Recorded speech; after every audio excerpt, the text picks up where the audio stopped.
பெருசாக எங்கள்கிட்ட ஒரு பெரிய பாதிப்பெல்லாம் ஒன்றும் இல்லை. சரி. இப்போ உள்ள மாடுகளுக்கு பார்த்தீங்கன்னா நீங்கள் தீவனம் எத்தனை ஏக்கரில் பயிர் பண்ணுறீங்க?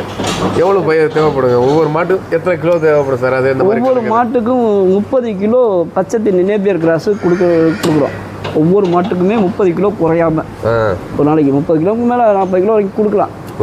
ஆமாம், எடை பொறுத்து இருக்கும். 30 கிலோவுக்கு மேலே தான் கொடுக்குறோம். கம்மியாக கொடுத்ததே இல்லை இன்ன வரைக்கும். இப்போ பார்த்துக்கிட்டிங்கன்னா கள்ளக்குடி மட்டும் 2000 கட்டு வாங்குவோம். கள்ளக்குடி ஆமாம், கள்ளக்குடி கொடுப்போம். அதே மாதிரி வைக்கல் கொஞ்சம் வச்சுருப்போம் கையில்.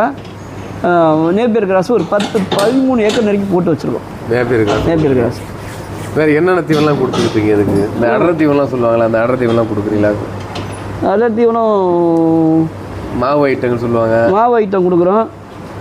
பார்த்துக்கிட்டிங்கன்னா இது வேலி மசால் அது கொடுப்போம். வேலி மசால் கொஞ்சம் கொஞ்சம் கொடுப்போம் காலைல. அது ஒரு 2 ஏக்கர் மட்டும் தான் பயிர் பண்ணி வச்சுருக்கோம். இல்லை மாவு ஐட்டங்கள் என்னென்ன கொடுக்கும்? மாவு ஐட்டத்தில் வந்து பார்த்திங்கன்னா அந்த மாட்டு தீவனம் வச்சுருக்கோம். குச்சி தீவனம், பெல்லட் தீவனம். ஆமாம், பெல்லட் தீவனம் இருக்குது. அது கொடுக்குறோம். ஆமாம், கண்டிப்பாக கொடுக்குறோம். இதெல்லாம் தவிடு பெல்லட் தீவனம் எல்லாத்தையும் மிக்ஸ் பண்ணி கொடுக்குறோம். அது எப்படி கொடுப்பீங்க? எந்த ரேஷியோவில் கொடுப்பீங்க?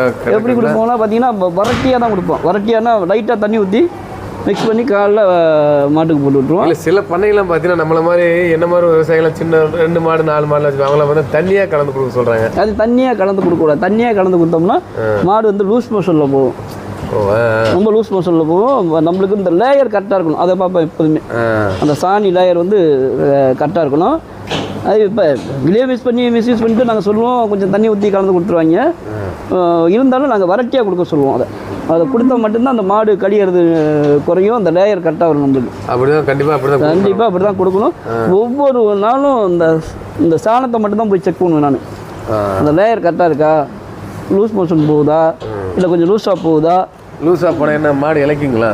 லூஸாக போணுச்சிங்கன்னா அது மாடு கொஞ்சம் இலைக்கும். அது தடம் இல்லாமல் இருக்கும். அந்த லேயர் கரெக்டாக இருந்தால் மட்டும்தான் மாடு தம்பு திரைக்காமல் இருக்குன்னு அர்த்தம்.